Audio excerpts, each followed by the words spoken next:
Welcome to another Drinking Bro Nerds production. Today's video is written, directed, and starred by our very own Lindsay Asbury. Grab a box of tissues and settle in.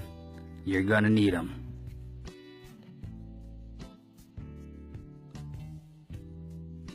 "30 minutes of standing cunnilingus, eh? My kind of guy."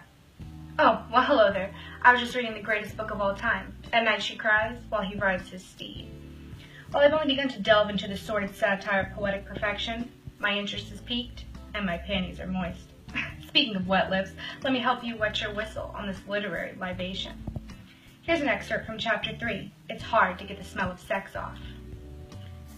Hearing a child's voice during lovemaking would usually make most men lose an erection, but I'm not most men. I'm St. James, Street James. So I walk over to the closest full-length mirror in our bedroom to purposefully catch a glimpse of myself wet and fully flexed, which fuels my fire. I'm cut like a fresh London broil after Sunday Mass. Nothing gets me harder than being able to see myself during sex. When I rise up on my tiptoes 3 inches so I can see every last goddamn tendon in my calf muscles swell, Loretta becomes suspicious, and I'm forced to turn my attention back toward her.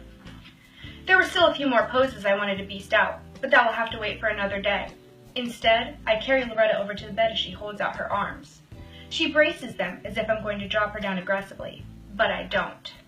Instead, I flip her upside down and go for the standing up 69. It's a move seldom used or even seen for that matter, and truthfully, I don't even know if I'm doing it for me or just to impress my horse. It requires so much upper body strength that hopefully it throws my wife off the trail of how much sex I actually had earlier. Who else could do this right now? Off the top of my head, Jesus or Zeus maybe? After that I'm blanking. I'm putting Jesus in the same sentence as me out of respect, but truthfully, I don't see him bawling out like me.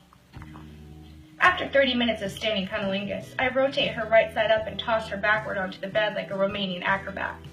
We begin to make love passionately on the bed in the missionary position. By now you probably noticed I keep saying making love when referring to my wife. It's because she's my fucking wife, asshole, so I don't treat her the same as the other whores. My 7 children came out of her vagina, all of them through natural childbirth. And I respect that shit. The least I can do is make love to her. After her second orgasm, I flip her over on top of me, cowgirl style. I leave the lanterns on in the room so I can see her huge natural tits swinging back and forth off her chest. With her on top, I can finally go full bone and get every single last inch in. As I thrust, I lean forward, slightly raising my upper body off the bed so my abdominal muscles can be on full display. Loretta deserves this. Nay, she needs this. Now, if you aren't all the way up after that snippet of sexual story, you better head to your urologist post-haste. If you're ready to blow your literary load, it's time to acquire this masterpiece of masculine perfection.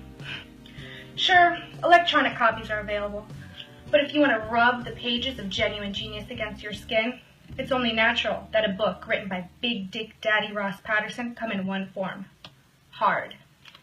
Now, if you'll excuse me, I've been inspired to go make some sandwiches.